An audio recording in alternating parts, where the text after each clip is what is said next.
Hello? No audio, no. I can project, but no captions.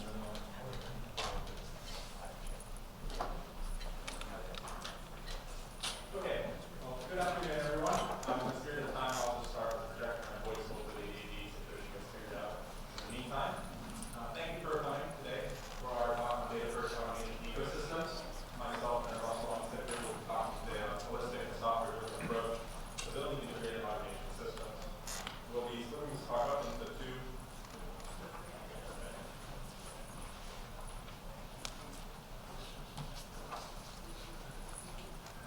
sections. The first will be on the hardware side, where Russell will talk about hypothesis versus non-hypothesis-driven science. Then we'll get into holistic data collection and data first automation system builds. And then I'll take over doing a little bit of a spotlight on artificial, which is our digital twin partner, Moderna. And I'll go into the tenets of data management for an automated system and finish up with sort of the AI assistants or how AI can offload some work from your current scientist staff to facilitate faster innovation. And so with that, I'll hand off to Russell now. So before kind of jumping into more of the technical aspects of our approaches to kind of building this kind of data first automated automation ecosystems, I'm going to kind of start off with a couple key things that we want to implement when building these systems out. The first one was how do we kind of democratize the tools that we use for high-throughput drug development, right? So I think traditionally, right, we kind of have maybe kind of three groups of three roles. We have a scientist or bench level who is developing the formulation, we have chemistry, the drug modality, we then have automation or automation scientist, so then it takes that kind of bench level workflow and automates it, right? And then once that's when you kind of have a data scientist or statistician that then takes that data generated, right? And then analyzes it and then informs the organization how to move forward. And what we kind of found in our federal organization was sometimes there wasn't a lot of cross-pollination where the scientists, right, at the bench level may not be familiar with the automation tools, maybe the automation tools or something like that for science, and then maybe the data scientist or statistician was not quite familiar with how the data is actually being generated, right? And so we kind of wanted to kind of break the silos down. Not everyone has to be experts in those three kind of buckets, but having more folks understand, be able to facilitate, I think, accelerating the development of these kind of high throughput technologies. I think one key thing we also thought about too is there's also this kind of paradigm between your AI, right, and you also kind of have the human input, right? Some folks are very much, AI can kind of do the majority of what we're going to want to do in the future. And other folks maintain that, hey, it's really hard to replace humans. I think from our perspective, there's really kind of both where if you think about it from a hypothesis versus non-hypothesis kind of paradigm, right? In our case, when you're kind of in a new modality, a new tissue, you're in your cell type trying to learn new carbohydrate, it can be quite difficult to kind of develop a hypothesis about a system that you don't understand, you don't know all the variables, it's hard to measure all the variables, and you also don't know all the interactions of it. And so optimizing an n-dimensional space, right, with many, many variables is something AI can do extremely well, right?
and as well as the in vivo biology data, and kind of making sure that as we build out this large data-first automation ecosystem, we're addressing all of the bottlenecks, both the hardware and a software side. I think one also other aspect too is with AI, you need a really robust data set, right? And I think traditionally, right, biophysical data can be pretty easy to generate. In our case, like you can take a ton of size measurements, right? But the biology side is a bit tougher, right? In vitro, you can do that high throughput. In vivo is really tough, right? How do you multiplex in vivo? And folks want to leverage AI, right?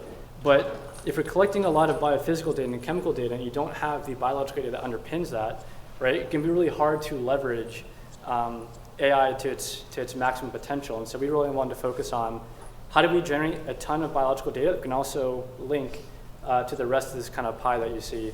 The other piece too is you also learn a lot about your data when you measure at the interface, right? So if you have an LNP that you've made, right, you've done the biological characterization, and then you dose it, right, sometimes you tend to think about, those biophysical properties that we measure in a vial are the same when you put it on a cell. We know that's not true. So one thing we asked is, can I actually measure what's happening biophysically as it's interacting biologically, right? So as it's being encytosed, right, how is maybe my drug candidate changing, or how are the properties changing, right? And at that interface, can I learn? And so this is, again, kind of part of our effort or kind of philosophy in terms of building not just an automated system of hardware, but building an automation ecosystem that looks across the value chain of your organization, and also measuring the interface of those different kind of buckets within that organization. I think one thing too, in terms of drug development, again, you kind of have the high throughput versus kind of the rational approach. At least in our case, you'd have a lot of variables. You would lock all the variables and then maybe optimize on one. And then once you kind of optimize that to where you want it to be, you then would lock that and then open up another one.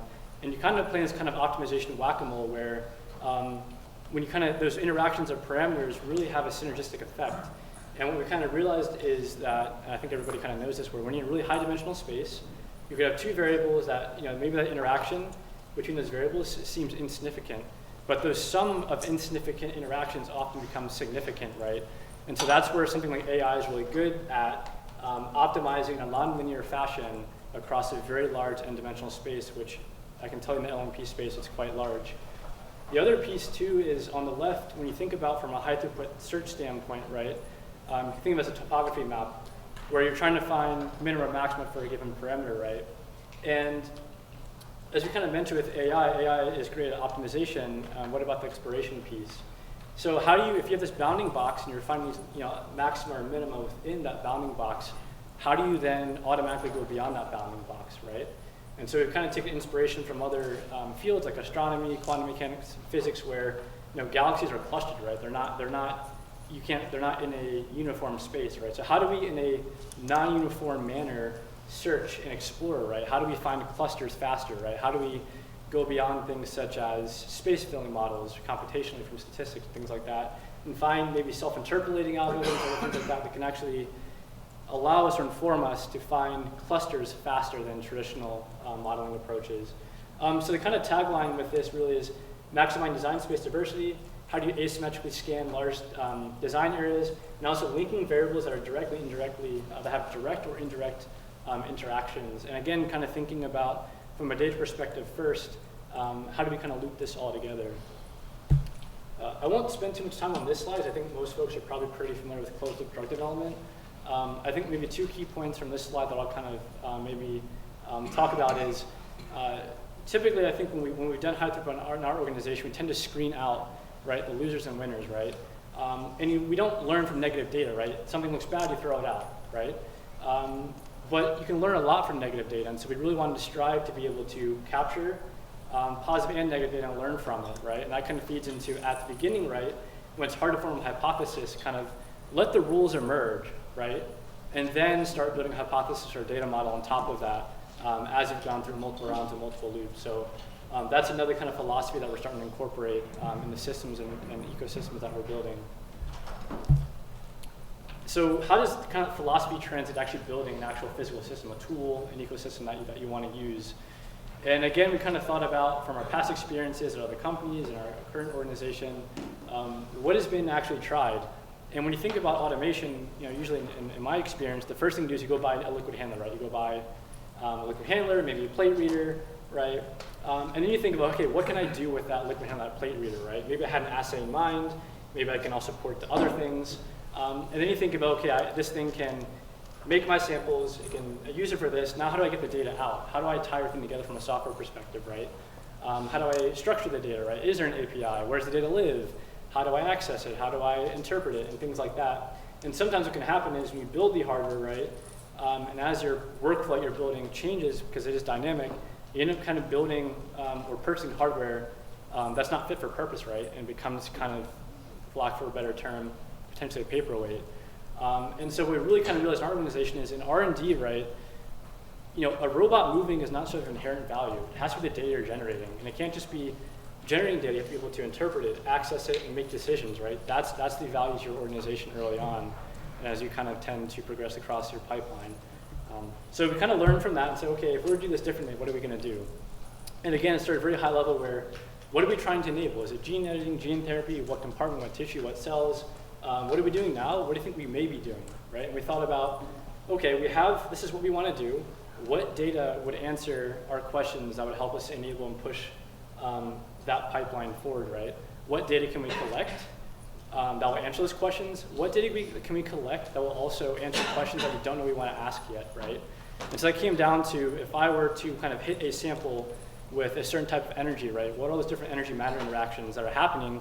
And can I build a system that has many detectors to catch all those different phenomena in one box at a higher resolution? And so kind of thinking about, from a physics standpoint, what can we measure? What's the data we can collect? And then figure out what instruments can facilitate or generate that data. Is it something that we have to build internally? Is it something that we have to partner with someone? Or is it something that's off the shelf, right? So again, thinking about different types of measurements, right? If you're hitting with photons, light, acoustic waves, things like that. All of those kind of data you can collect from it, what machines can actually do that? And as a part of that exercise, we thought about, okay, here's the data we want to generate. Here's what we think we can collect, right? How does that data flow? And so before we even talking to hardware integrators or hardware vendors, we actually started talking to artificial and thought about where are different data buckets, how the data is going to flow, where are data pipes, how's it accessed. And then we thought about where our gaps are, and then started kind of docking in the proper hardware tools into those kind of data docs or data buckets that we defined after working with artificial to define that data flow process. And so we kind of went backwards, right, where we looked at the data, we looked at application first, we looked at the data, and then we did the hardware tooling at the end, and then integration, right? And the bottom kind of outlines that, right? Digital tools evaluation, looking at digital vendors and collaborators, hardware evaluation. And this bottom part of the slide kind of summarizes where, again, when you want to automate, you kind of tend to think about your hardware, right? You can buy a box, you can buy a liquid handler, you can see, you can touch, it's tangible, right? It's easier to define the capabilities of that hardware tool, right? But it's harder to change it, right? If your workflow changes, your science changes, it's harder to pivot that. It's also much higher capital investment. And so we kind of went on the opposite route, which is where software is harder to define. Your data architecture, your data flow, your data ecosystem is harder to define. But once you have that mapped out, right, it's much easier to change once you've kind of defined your architecture philosophy. It's also much lower capital investment. You can also deploy it faster where maybe I don't have all the hardware, but I can also tie in my manual hardware and have it all tied in digitally, and I can also immediately deliver value. So going kind of backwards in terms of how we approached it, and so far, even though we're working on building the actual physical system, we've already deployed, and partnered with Artificial and a couple other companies, already deployed these digital systems to kind of link together our disconnected physical systems, right? So different liquid handlers could be different plate readers. As we also started thinking about kind of what's the key thing we want to do, right? How do you kind of blend together high throughput with also flexible, right? There kind of tends to be you can do one or the other. And we thought about a lot of times your gain in throughput isn't going to be due to automation necessarily. It could be that if you have a 10-step chemical process, you can actually cut it down to 3 or 4. That's a huge gain. You can build one instrument that has many detectors that can look at many different parameters and measure many different biophysical properties in one box instead of having 5 different ones that do that.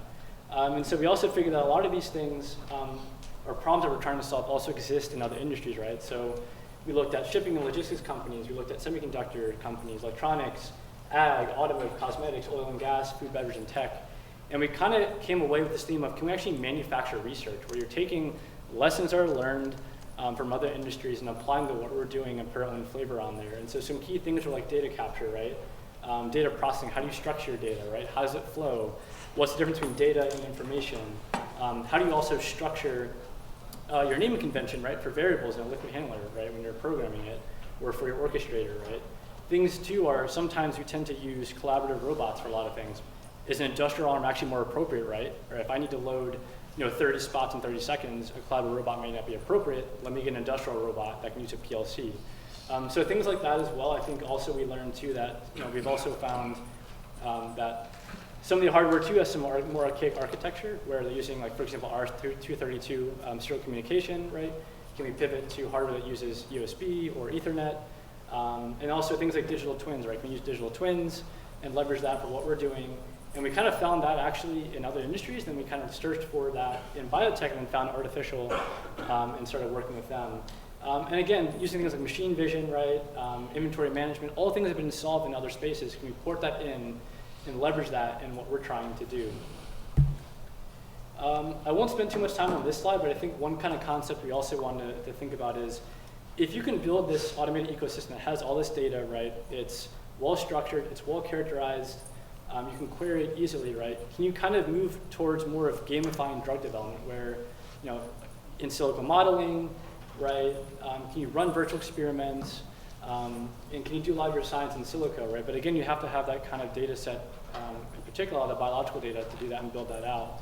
And so here are kind of the key things for that, right? You have experimental ideation, you have experimental layout and creation, right? So how do you go from what you actually want to do to actually creating a set list of instructions or steps to that a liquid handler or an automated system can execute on? You then have your hardware that makes your material, you then test it and then analyze it. And those have kind of all been broken down into 3 buckets, right? You have a virtual experimental canvas, we actually design experiment, right? A lot of folks use JUMP. But when I talked about some of those novel exploration algorithms, right, I want to be able to create a canvas where you may not be a statistician or a mathematician, but you can access that math and those algorithms and those computational models in an environment that's accessible to you and that's friendly, and you can leverage that to create your experiments that then get translated to a virtual lab, which then kicks that to an actual lab, which then kicks out your data, which is then in a statistical modeling analysis environment. So if you play FIFA or NBA or NBA 2K, things like that, it's kind of like, in the virtual canvas, you have your game mode, right? So you play 7-on-7, or 11v11, you play soccer. What's your computer AI difficulty, right? You then go play the game, right? Do you play against data you already have, which is like is your computer? Do you play versus an online component? Is there practice mode? And then once you've played the game, right, did you win or lose and why? What was your shot selection, right? How many shots on goal, time possession, things like that. And so really trying to kind of gamify drug development once we are kind of building out those robust databases that we're working towards. So kind of the last piece of this is you have the digital piece, you have the data, you have the physical tools, how do you tie these all together? It starts with a digital lab, right, which we'll work with artificial on. You then have to link that to your material generation, which is your liquid handler and automated systems or work cells, whatever it is you have, right? And that has many of the instruments that process your data, process your samples, and then also measures analytically measures what you're doing. And all those things are kind of orchestrated or controlled through orchestration and scheduling. So I know it's very philosophical and very high level, but we feel it's very important for jumping into the actually coding and designing and engineering to lay the foundation of what it is that you want to do. And we found that after kind of laying this vision out, a lot of different stakeholders have been easy to be able to dock in and help us push forward thinking data first, right? Thinking about how do I get data out, how do I interpret it, how do I generate it, and how do I leverage it. So with that, I'll kind of turn over to Ted and talk more about kind of our digital lab build out and also kind of what we're doing with our data. So as Russell mentioned, what we're building towards is essentially a virtual twin, not just a digital twin, not just a digital ontology of our virtual labs, of our physical lab space, but we want to be able to interact with our physical lab space in this digital or virtual setting. And I think over the weekend there's been a lot of buzz about the Vision Pro. There's possibilities for even teleoperation to be implemented into situations like this or digital twins. So Artificial, the partner that we work with, has these digital twins, and this is a full physical ontology of your lab. I'll show a little demo of this right after this slide. But it also features digital assistants, which can be sort of virtual SOPs that tie into what is happening in the lab virtually and physically, instructing a user as part of the workflow design that they have to manually interact with the system, or if there's an error, like in the left panel, you see that one of the devices is in red. That's an error state, so a user might be directed to go to it, and even with a digital assistant, directed on how to fix this. What this actually looks like when you have a full ontology is that you can start scripting your workflows in a sort of very low-code, even no-code environment, because your system knows what parts it has and what each of those parts is capable of doing. So when I go and click on some carousel or some plate shaker or plate heater, I have the option to add a heating step. And this starts in tandem creating essentially a workflow in code that, in the end of it, generates you a log, which is an entire process definition of what you've done. You can design this entirely in virtual setting and then just essentially push it to your execution system, apply some starting materials or starting conditions to this, either by manually inputting them or another system delivering them, and kick off a workflow. Your modifications to your workflow similarly are done very interactively, and so this allows for a different dimension of defining your workflows from a scientific standpoint. This is all great, and it looks really cool, but it relies on a very, very strong data foundation. And so Russell mentioned this, but the two main factors that I'll be talking about is that data governance is fundamental here, and I think if you're not familiar with FAIR and ALCOA, it stands for findable, accessible, interoperable, and reusable, and that's sort of a framework on the data policy or use of how you use this data. You want to have the data to be very easily distributable to other users. So if I'm using a specific type of file format or a specific instrument that has a proprietary file format, and I have it on my local computer, for me to send it to you, I have to maybe put it on a flash drive or send it via email, and you don't have the file format to open it. That makes it very unfair, that data. And so we're working towards having a data management plan that focuses on your execution of experiments in this DMTA cycle to be by design ALCOA, because it's an automated execution system. So it's attributable because it's your automation system that's doing it. You're not touching it. It's contemporaneous because at the same time that you're executing this, a log is being written step by step of what happened. No data is being discarded here. The data is unbiased. Whatever the system did is what the system did. If I told it with my narrative direction and for my program something incorrect, it's going to create as much data ad infinitum until I tell it to stop. Whether that data is valuable or not, that's where really the human interaction comes in on this understand and define part of the cycle. So we can offload a lot of this work to robotics and AI, where the humans comes in and again starts doing the research on the data and redefining what the problem is and setting up the next step in this narrative. And finally, since you have full control on this automation system, as long as you have some driver or a sensor on your system that can detect a signal, you can choose to ingest it and essentially define it in some way. And this is a great slide that I've adopted from the first time I've seen it, because it really lays out how we talk about our data in a pretty succinct way. So on the left side is very syntactic, so it's just a definition of vocabulary. When I say that this data point is something, that's sort of getting into the more hierarchical standard of things. Directories, where there's a file, where will you find your HPLC files or your run files or your log files? They're in some directory structure. Now the contents in there, they're just numbers. We have to further put some sort of conceptual meaning or semantic meaning on top of them, and that's where you get into defining concepts. So for me to go up in front of my managers and make some sort of statement about some of the formulation that we made, that it has a higher or lower expression in some animal model for some indication, there is a lot of data that has to be synthesized from very ground physical truth that's just electrochemical, electromechanical signals going into sensors that I'm embedding my conceptual knowledge from the fact that I've studied chemistry and biochemistry onto it to synthesize another information layer. That's passed off to maybe a biochemist or a statistician who further applies another model onto that and gets at another semantic layer of information. So it doesn't mean that all of your data has to go through this process. Some data is best stored as a table. What we found, though, is that tables are a little bit restrictive, especially in research, because you have to have your table schema predefined. It's hard to dynamically make a table, and if you change something in your schema, then that's essentially a whole new type of table. So different data structures that we're exploring to sort of enable more flexibility in our data. And a little aside that I like to go through is this fine line of ambiguity to confounding. So on a manufacturing line, when I'm looking for some more material, I can just go over to Russell and ask him, hey, can I get some more of the dilution buffer? And since he's been working on the same line with me on the same product for 3 months, he knows what I'm talking about. He gives me some additional material for me to use. So I'm pretty confident that I have the right thing. It becomes a problem though if Russell's not there and I have to go over to someone else on a different manufacturing line where they're using a different product, and I ask them for the dilution buffer.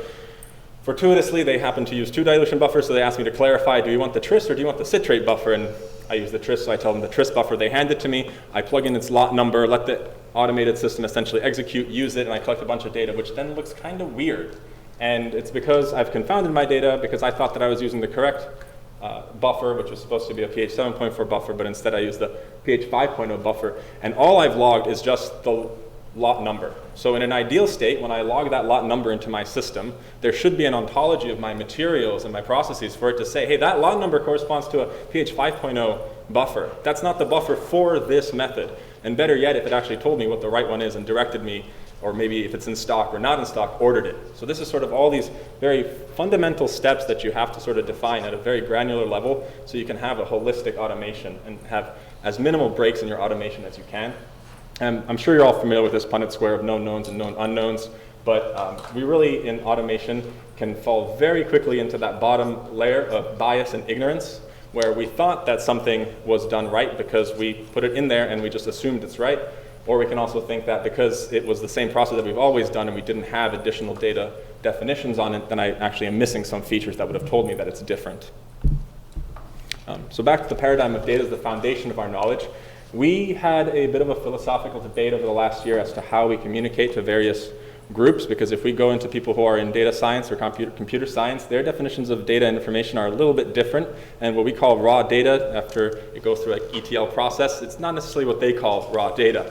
So a couple of definitions for the scope of this talk is that data is the lowest level physical. There's few to no abstractions here, and it's usually just for an example, you have an HPLC with a differential diode detector. It's just an absorbance over time, but it's just one number in a column and another number in a column. I have then imparted the fact that that one column relates to concentration, but that's actually like a few steps from this very fundamental data level. That's a layer of information, because I've done some sort of equation on it, some sort of computation. I could have used a different equation on it and said that actually it relates to my content in there, not just my purity. I could also relate it to simply the concentration of everything that's in there, and then I want to put that into a larger model, and I want to now ask questions on, okay, if I have a formulation that has a specific content profile or along in the design space, it has a specific composition, what is its toxicity? What is its morphology? Can I predict that? All of these things is sort of like an inverted iceberg. You have to kind of build them up. Well, it's actually a real iceberg. You have to build them up from the bottom, where there's a lot of these factual data all the way up to this very abstract concept. And so relating this to what we do in Moderna, we make LNPs. They're composed of 4 components. There's a phospholipid, there's an ionizable lipid, there's a cholesterol, and then there's a polymer or PEG. And then we also add an mRNA. So each one of these confers their own effect, but they might have higher order effects. And so very simply, if I say that my 4-component LNP is made up of equal amounts, 25% of my 4 components, and I say, well, I want to reduce 5% of one component, and that component happens to be something that reduces my size, can I expect that my size will be linearly increased by 5%? Because I have to commensurately increase 5% in another component here. And whether that component has a size increase or size decrease effect will dictate whether this is a linear relationship, if it has cross terms in it, and if it's highly coupled or not. We look at generally size, polydispersity, and encapsulation across the industry, but as we build our knowledge up, we start asking questions about purity, stability, morphology, and expression. And really, if you think about it, what's most important for such a formulation like this is, does it get into the body, does it survive, and does it express the correct protein in enough manner to elicit some sort of therapeutic or immunological response. And so that's our product, that's what we make, and we always like to think that everything that we put into it, now we start asking questions on it after the fact. So it's performance, it's characterization. As we were building the system and designing it, we realized that there's actually a whole other part of this, which comes before we get our hands on that final product, which is the process. And the process metadata can also be analyzed in an automated execution system, because that's your log. No human has come in there and said that they've done a dilution using a filter. You know exactly what the back pressure on that filter was, how much volume was perfused through it, how much was retained after it, and how much was thrown away. And so you can imagine if you have 2 processes that lead to a drug product, you might want to find where is their interaction in your process space that you can get to the same drug product. You might find that if you change out the tris to the sucrose, it has the same effect, because in the end you might exchange it for just the tris one. But it's not available right now, and so it's more cost efficient to use one over the other. If you have a handle on your processes, you know where you can make these switches out, and you know what kind of effect it'll have. So not just the usual effect of what kind of end result does it have if you change the configuration of a process within that process, but you can embed these essentially process definitions and start asking inter-process questions. Is the change that I've made within the process by adding another dilution step, so taking one dilution step and making it maybe 2 or 3, does that significantly alter my end product that I can say that this is a new process, or is it just a variation of this process? What effects those have, you can more naturally define your processes from sort of the statistical effect analysis rather than heuristically saying, this is the version 1 process, this is the version 2 process. You will actually know between version 1 and version 2 what were the effective changes, what kind of changes did they induce in your results, and if you can actually go back and exchange it from one or the other. And so when we have all this, so automation, robotics, and we have these digital spaces, we want to bring in AI. And AI is sort of like the 10-ton hammer on everything right now. If you can define your question to an AI, you can just pass it into as a prompt and it'll give you back some response, and it's wonderful. But just like with sort of the digital twin, unless you've got everything defined for it, unless it knows what it's supposed to be doing, how it's supposed to be doing, what's available to it, and in some capacity why it's doing it, that robotic arm is essentially going to be bottlenecked. It's going to be stationary. So as we make new developments in AI, we have to be looking towards developments in robotics, automation, and in virtual spaces to enable AI to do what it potentially could to maximum impact. And in the case of robotics, machine learning, and automation, historically, it's been a standardization problem. So if you can get everything standardized from I am doing the same process in the same time frame, from the same materials, using the same motions, your robotics are just that manufacturing line passing from one station to another station, from one work cell to another work cell. And all you have to do is just essentially have an algorithm that tells it while something is true, or for however many, or until inventory runs out. And your automation is just repetition based. Nothing is thinking, nothing is aware, nothing is adapting. It's just as long as there's something here, whether it's a box or a human, it's going to pick it up and it's going to move them to the next location for the next arm to do the next step. And it's just essentially gated by time. Then we moved into adaptable systems, and this is sort of where we are now, between these adaptable systems and self-driving systems. So our robotics are end effector based. Right now, it's a matter of what is the fine control that you can do at the end effector rather than what kind of arm is it? Is it mobile or is it not mobile? Because we're now miniaturizing a lot of things with liquid handlers. That's the sort of the way things are progressing. We need to have very fine control on touching things, not just hard things, but even soft things like soft matter. So haptic feedback and soft matter physics are becoming prevalent in end effector engineering. In terms of the machine learning, everything's now image and language processing based. So you can even get an image and ask it to interpret what's in the image to get some sort of script if that's better for your AI. But they're all data-driven models. And their success or failure really relies on, do we have the physical systems even capable of doing it? And have we ontologized them enough so that they can affect what we want them to do?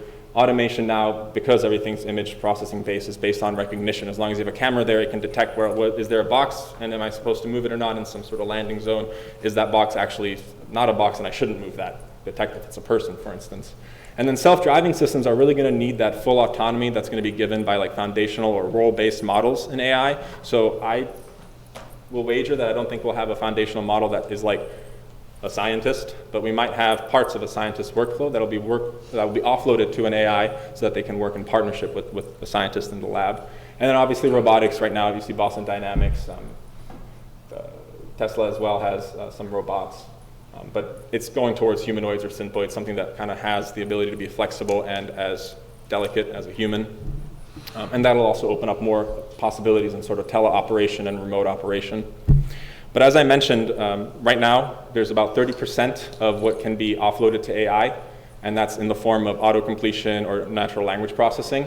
But all of these roles that are sort of part of a normal operation of a lab are ripe for AI involvement, and the goal really isn't to replace any of these roles. The goal is to take the time that is spent on that DMTA cycle in each of these roles, which is really not the key value of any of these individuals. You don't hire a scientist who's gone through 10, 20 years of a pedigree to essentially pipette things very finely or measure things. Their value is really in the ability to think and understand and interpret the data and define the next step in your narrative that's going to get you to your target product profile or to some safer medicine, for instance. But in the future, as we develop in these 5 areas, we'll eventually start seeing that AI can offload a lot more work. And so in a general workflow, you come into lab and start preparing your samples, execute your experiments, do some data processing and automation, write your reports or your ELNs, whether they have to be in research grade or compliant to regulatory agencies, and then you clean up the lab and sort of restart this whole process again, and that's the DMTA for a scientist or lab tech. And the human-computer interaction or human-virtual interaction comes in where you have to craft conjectures from all this. So even if you dump to me 10,000 data points, I have to have some sort of autocomplete processing pipeline in place that I can process and interpret them to then maybe generate 100 figures, and then I get to look at those and synthesize them into one powerful infographic that I'm going to present to you like today. If I trace this back all the way in the supply chain, for instance, for sample preparation, and I think how do we get something onto our execution system from our inventory, from the distribution center, well, I can think of self-driving trucks, robotics that are bringing it from the loading dock up, vision-based systems that are scanning the POU, telling you what your inventory is, and mobile robots that are grabbing them and putting them into where they're required based off of the workflows that you've scheduled. So even though at 10% right now, I would wager is where we have automation for sample preparation, in the future, there's, I think, a lot more possibilities for AI offloading. When it comes to something like ELN report writing, 100% doesn't reflect as what we do right now. It's sort of what can be done, because that all comes down to natural language processing, taking a bunch of text under a certain paradigm, synthesizing it, and spitting out another set of text under some constraints. So if your problem can be boiled down to essentially reading a bunch of text and making other text, chatbots are poised to handle that very well. Autocomplete in data processing and analysis is a little bit tricky. Because you can define your whatever processing pipeline that you want, and the computer will do it. It's up to someone who's very skilled in the art to essentially assess whether or not the model was applied properly and if the results are sensible or not. And so even if you can have autocomplete to write some of this stuff, I think there's going to be a lot of interaction between scientific and data scientific staff to sort of define these pipelines, even with the interaction with AI. So bringing this back to artificial, this is another sort of still image of just a quick lab that we mocked up. You can mock up these labs, and they've integrated very well with many manufacturers and providers of instrumentation. And so you can mock these up very quickly, and there's also an ontology around these. So actually, when you go and zoom in on this, these dimensions are reflective of the real dimensions in your lab. Obviously, you can scale it up however you want, but if you ask the question of like how far is one instrument from another instrument, you can relate that to the spacing in your lab. If you want to get really crazy with it, you can do a whole 3D mapping of your lab, and probably I'll somehow upload that into here. But the power here is that you have full control of what you put on there, and because it's already ontologized, you can start scripting your workflows very quickly. It also has interactive displays.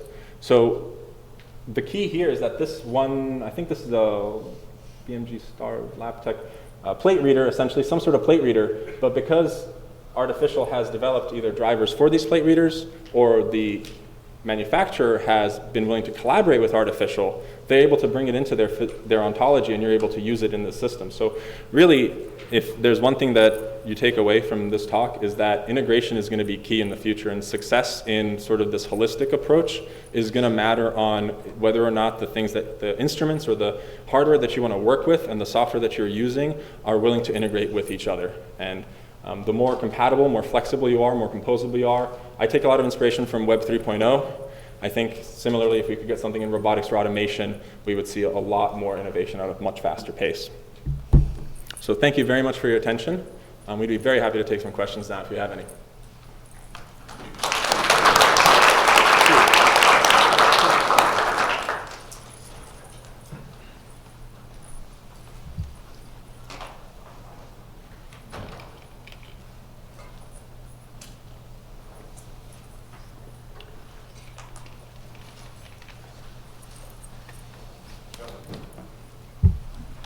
Yes. One of the challenges here, like users of equipment, like simplicity.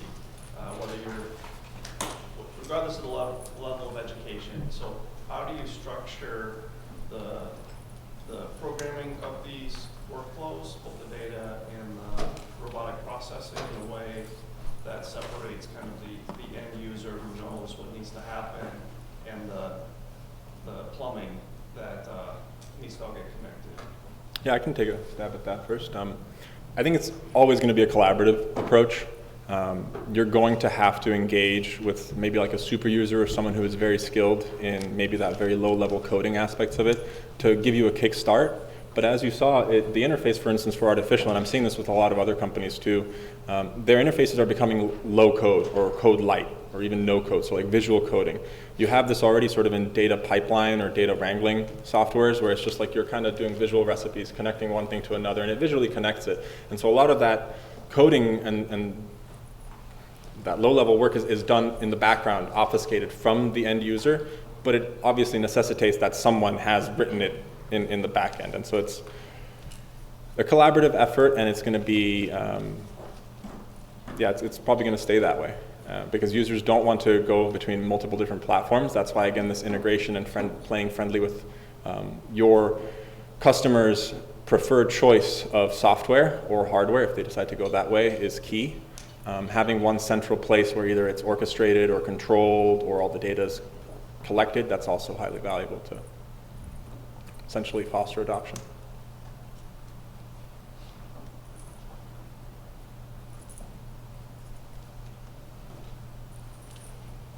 Yes, in back.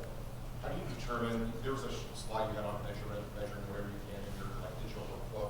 How do you determine what's worth measuring and how to like transform that into like metadata or whatever? Yeah, do you want to take that one? Yes, I don't know if I can give you a defined answer on that.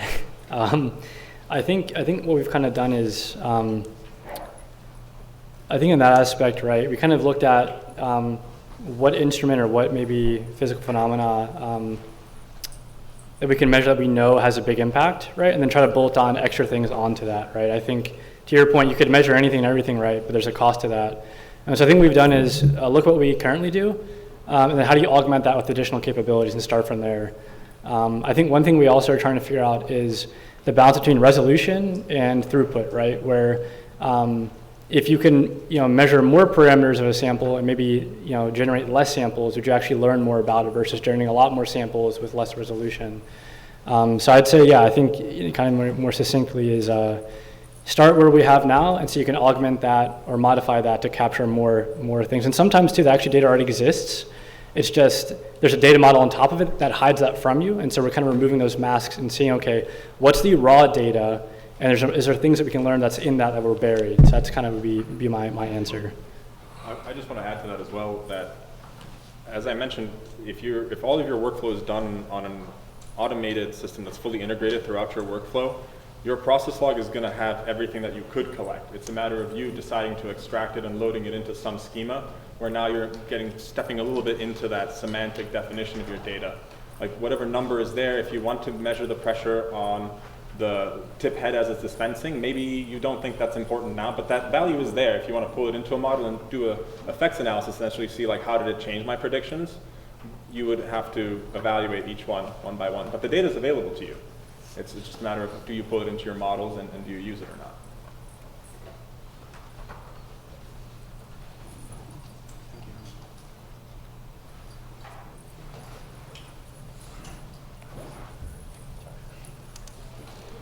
Do you think there is a way to start small with this, or are you saying, well, if you want to do this right, you're going to have to go all the way together? So it's actually a great question. We actually started small. So there's this vision of a very large system that kind of does everything, and we are working on that.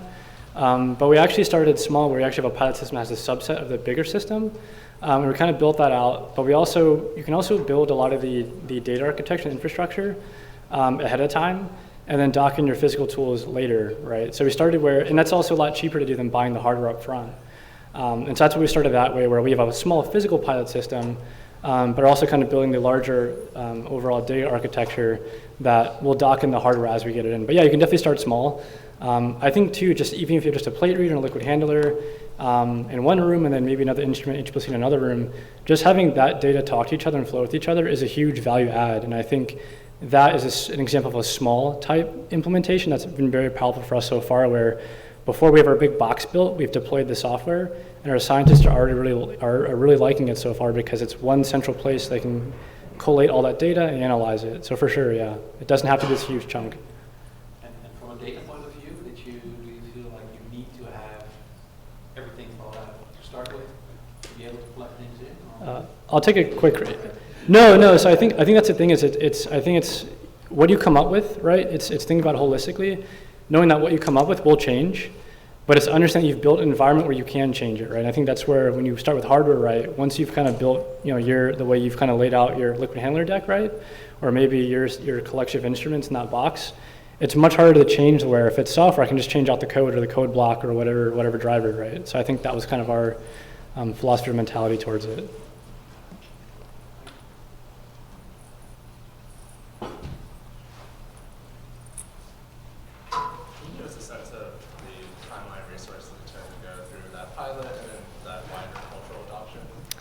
Yeah, so actually it's been a core team of probably 8 or 9 people. On the pilot scale, it's actually 4 people. And then from a timeline, it was, I think conception to actually building and deploying it was, I think 6 months. And so that included basic liquid handling, right? Plate readers, working adding HPLCs, writing all the code for it, and then working with the orchestration scheduling software. So yeah, it's actually not as big as you would think. The larger system we're building, which will be about 50, 60 instruments, about 4 or 5 work cells, probably the size of this room roughly. The core team is probably 10 or 15. Overall contributors probably 50. I would say that what makes that possible, it's a very diverse set of very diverse team where we have software engineers, we have scientists, we have physicists, right, biologists, right, looking at the whole thing. And so as a result of that, it's been a lot faster than if you just had 10 scientists or just 10 or maybe 50 automation engineers working on it. So that diversity has really helped that a lot. Yeah, the bigger system's going to probably take another 6 months, but that's how it goes. I'll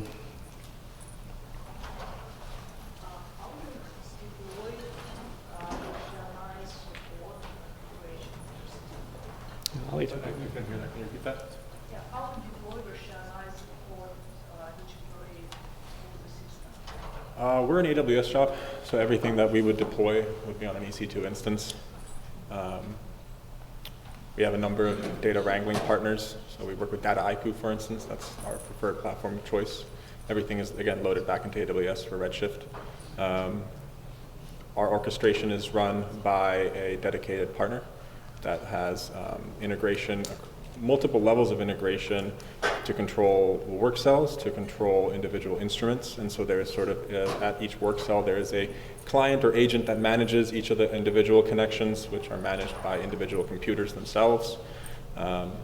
It's all on a closed network. That's one other thing, is because we have a lot of outgoing connections as well. We don't want that to be within our large Moderna AWS account, so we've essentially isolated ourselves. But the beauty of that is that because we have essentially a carte blanche. We can define this however we want. We just have to make sure that the expected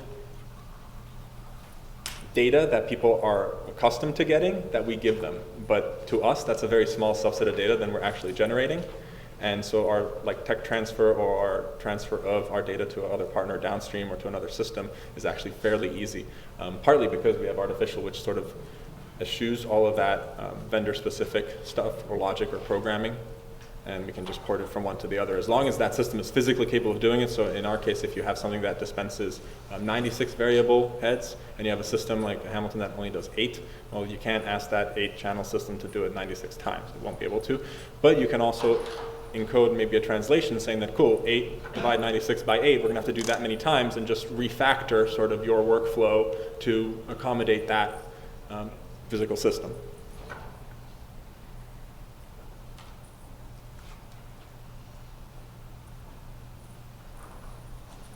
Yes? How would you kind of go about getting an in-house technical team, maybe for like a smaller company that can maybe kind of start developing and working with this without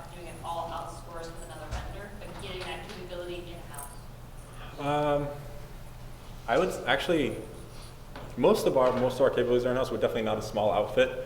But as also mentioned, like this core team sort of does have some autonomy, and it is a small group.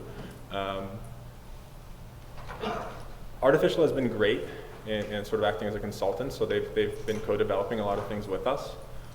So even if just like picking one partner, if you pick the right partner who's willing to sort of dig deep with you, co-develop, and facilitate what you're trying to do, it's possible. But it's definitely, just like any automation project, there is a large overhead, because at some point, no matter how well you define your data structures, you're going to have to sign that check to buy those systems.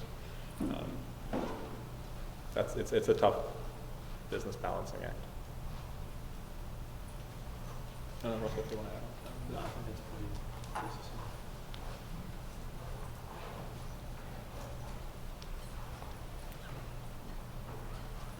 Any other questions? Well, thank you again very much for your time. Enjoy the rest of the class.